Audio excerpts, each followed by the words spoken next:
hemp in the first instance and natural materials, and where that came from, and whether it was in Paloma's case related to Cambridge, or pre-Cambridge or post-Cambridge. And then I suppose I was going to ask you how you, I mean, it's all connected with this huge wave of immersion into materials, into making, into building that happened. I'm kind of just thinking about situating you within that, if that's a relevant thing to do. Yeah. So how do you get? Yeah. Tell me all about it. One day there was a revelation, looking at your feet, and there was some hemp there. If only it was that cerebral. So I started working with hemp probably about 8 years ago now. So we were working on a project in London with a constrained site where we were working definitely with a kind of timber frame, so with lots of, with a kind of big, quite solid Douglas fir structure, and we were looking at different material systems that would accompany that, and at points we were toying with the kind of using Kingspan SIP panel.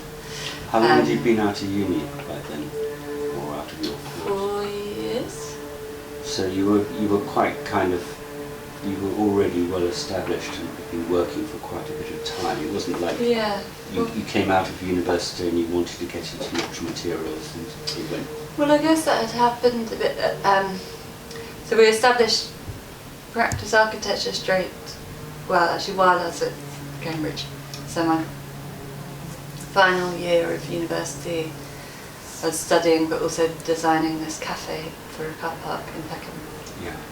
And that was our first project, and we didn't know it was going to lead to the setting up of a practice, but I guess it was in retrospect. So that was being designed by Lettice and I, who's my partner in practice architecture. And we designed it out of timber and kind of waste materials, partly because that was a kind of pragmatic thing to do with the level of skill that we had to build the thing, because we built most of our projects ourselves in the first 3 years.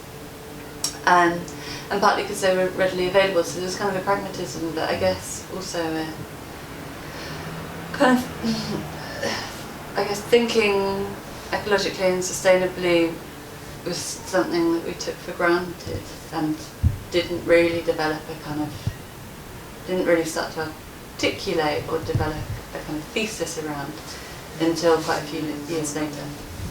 But it just kind of happened naturally as a way of working. That we would go to materials that had been used before, that kind of waste, or to materials that were kind of low impact. And timber has always been very much at the heart of everything that we've done at practice architecture, and I think that flows into material cultures. I think when we talk about structure, we're talking about timber. And was that partially influenced and inspired by Tom Emerson? Or was that incidental or other influences? I think there are many influences that probably came from that education. The principal inspiration is likely to have been Exist, who are a collective, kind of European collective, who are no longer active as a collective. They're very active as individuals, but they'd been doing these projects which just seemed incredibly inspiring to us, partly because they kind of also spoke to a kind of itinerant way of existing, which we were really interested in, and the idea of kind of living through your practice. So what they would do is kind of travel around Europe, setting up in cities and kind of camping on site whilst constructing kind of alternative social centres, effectively, which they would then open up to the public. So that was, I guess, a very visceral model for us, and Lettice and I, and actually Maria from Assemble, had gone and spent the summer with them helping construct one of their projects, and which is very tangible and as a way of realising architecture and thinking about architecture. So I think that was a really primary source of inspiration for us, and it absolutely fed into that way of working of being very hands-on. I mean, because working with contractors, that was much more inaccessible than going down the shop and buying a drill, you know. Setting up building contracts, understanding risks and liabilities, all of that stuff only came about 5 years to ask you about all that, but I won't because of time constraints. But I mean, I can imagine it feels like a different time now, that period. But we were about to kind of start with where hemp came from, and how I wondered how soon after you started exploring the potential of hemp materials, or whether it was parallel, the flat house came along. So we started working with hemp quite a few years before Flat House. There was this project in London. There was a timber framed building on a constrained site, and we were looking at different alternatives, and it was really, I got kind of sat down with a friend of mine who just set up a hemp farm outside of Oxford, well, in Oxfordshire, near Oxford town. And he was really interested in the plant. They were growing it for kind of health and medicinal purposes, but he was very aware of all of these other ways in which you could use it. And he kind of pushed me to look at it further and for that project. So inspired by that, I started doing some research, started talking to some of the people that already were very well skilled and versed. So I talked a lot to Will Stanix, to Alex Sparrow, to Graham. So there were kind of 3 or 4 contractor, builder, jack of all it's like that, isn't it? So you dig down a bit, and then you find there's a kind of hardcore of real experts or specialists who numbering 1, most 2 hands of them. Exactly. Yeah. They were just incredibly generous with their time and knowledge, and really helped kind of me and us kind of work through how that material might be applied in the context. It was amazing. You know, it was so different from the construction industry. Were you having any contact with the big construction, as it were, or large scale contractors? No. I mean, most of the work under practice architecture is carried out in the form of self-build, meaning we were doing the building, some self-build, building with clients, or the kind of closest into contractor builders going to be working with friends who are relatively skilled. Okay. Or very skilled, I should say. Super skilled friends. Bring George in and Thomas in a minute. Did you start on Flat House before material cultures materialised, or, well, what is the kind of, where did the two come from, and what is the relationship between the building and materials cultures segment, strand, line? Go. Well, I suppose the one kind of really important element of it is like material cultures has a very kind of political agenda, and we are very interested in kind of like re-evaluating value systems, and I think this is where we try and apply a lot of our kind of understanding of the world within the different elements of the practice, whether it's in the materials that we are using to build, or the relationships that we are developing, and the hierarchies, or breaking the hierarchies within an existing system, or even in the way that we kind of function as a practice and as a community of people, and how we establish those values. So I suppose that's kind of one kind of really important element of material cultures, which we're establishing together.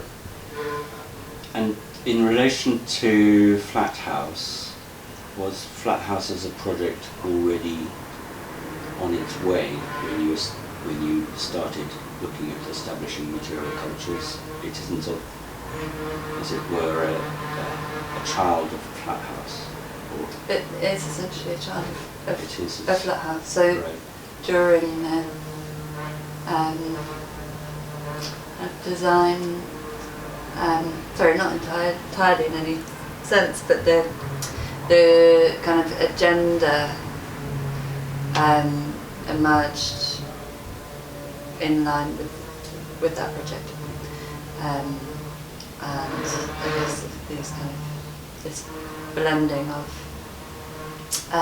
low embodied carbon materials and mass housing as an interest that we just wanted to push quite independently.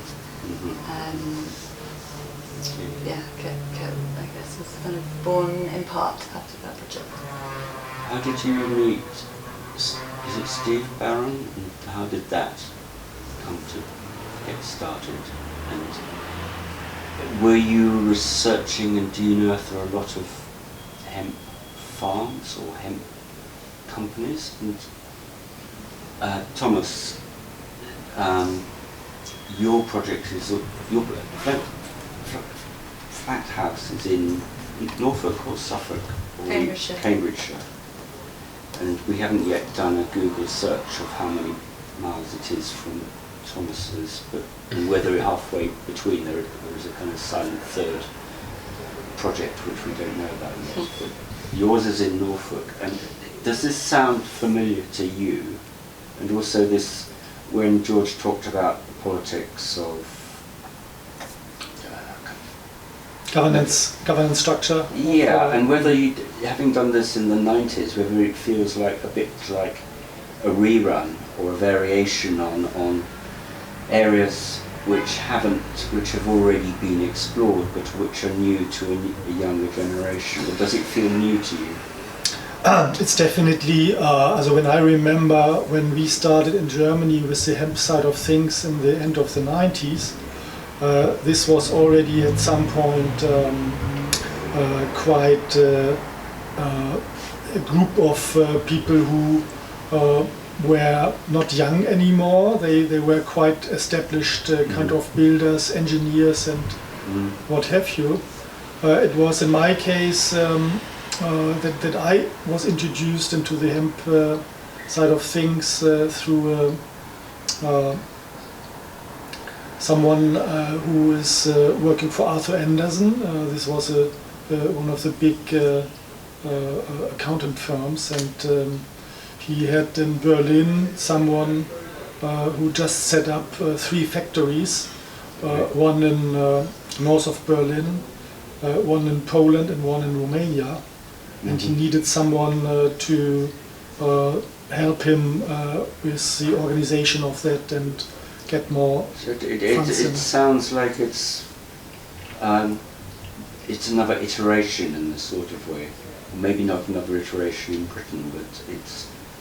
I mean, would you say that? Would you go with that, or would you say it's from what you understand of what practice material cultures and others are doing, and what you're now doing?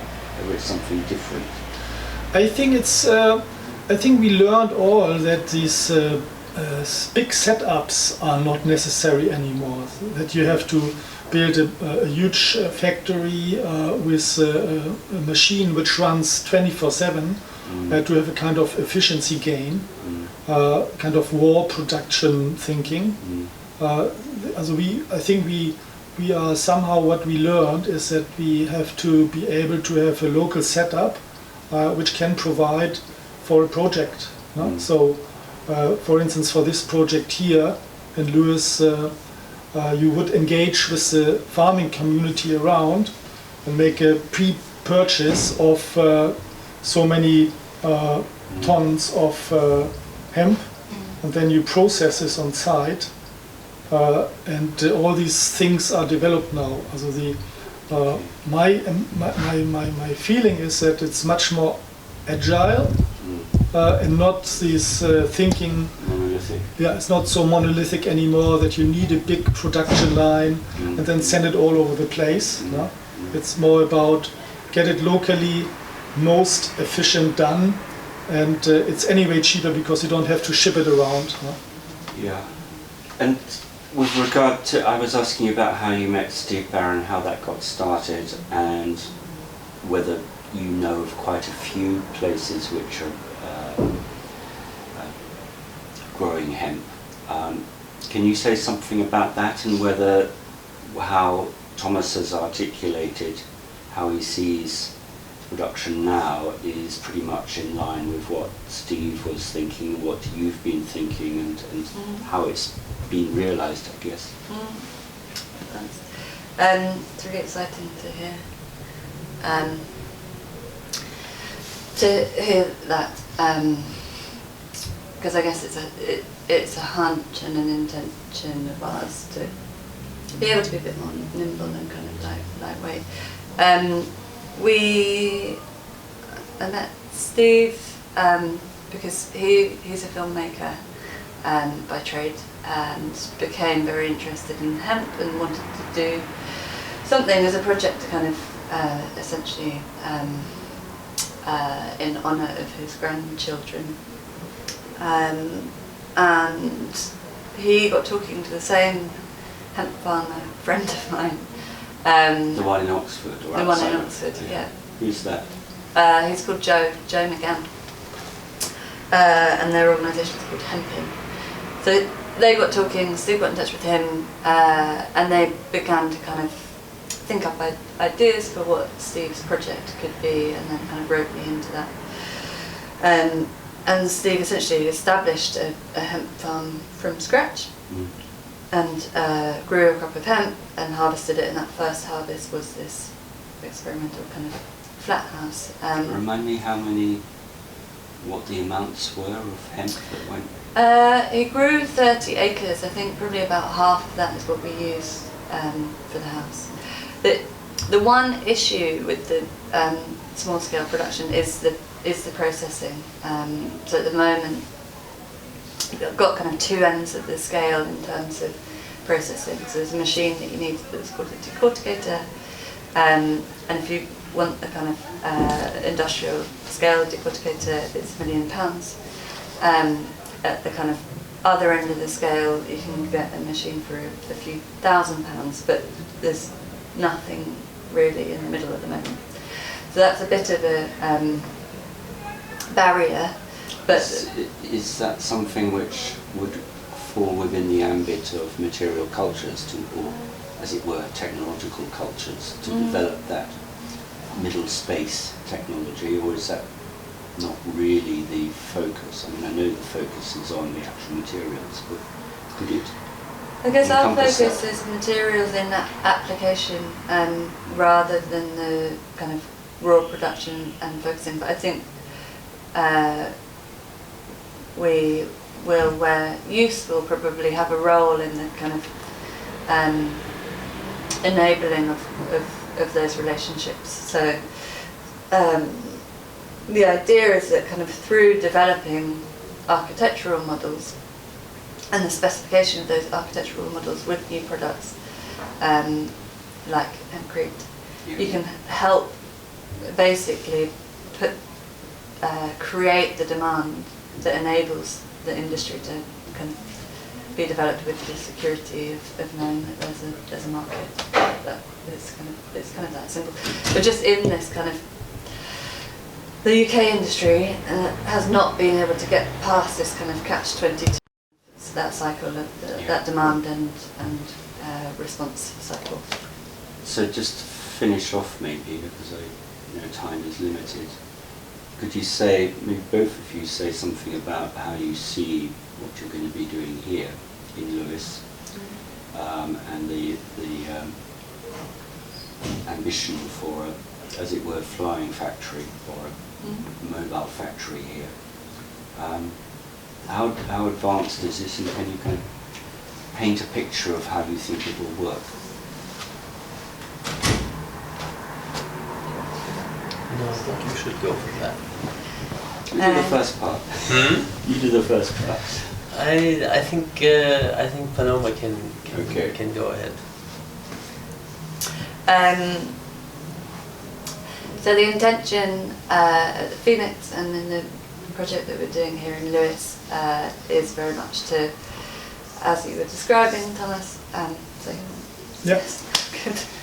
As you were describing, work with local farmers to grow the right quantity of crop at the right rate for the speed that we're able to produce buildings, process that on site, and potentially part of that process could be setting up a kind of a consortium of growers and kind of processing consortium essentially. And then for that to be used in very simple kind of SIP construction panels. I think the precedent that would set in the UK is would be a very powerful one.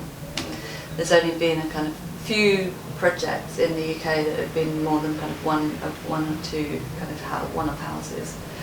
So being able to show how these materials can be applied at scale, and to do that really successfully and also very beautifully, hopefully, so also with really excellent design and architecture, would hopefully kind of be a key that might unlock these technologies and these materials for other projects. Okay, well, thank you very much. One day we'll do a part 2. Yes. Sorry that we haven't had much time. It's just that we've got. I know. I mean, it's nice of you nice of you to do it. But I could ask a lot more questions. Kind of the whole Cambridge thing and this whole kind of wave, and also the AA, of course. But also, I mean, there's whole things about how kind of these elite architecture schools and sites like the AA in Cambridge have produced what could be called a kind of more conservative type of architecture, and then you can relate it back to earlier generations like Field and Clegg, and it might be that you'd critique what Field and Clegg were doing 30 years ago, or you might see yourselves in some. I mean, this is something that whole thing that would be really interesting to explore for me, but another time.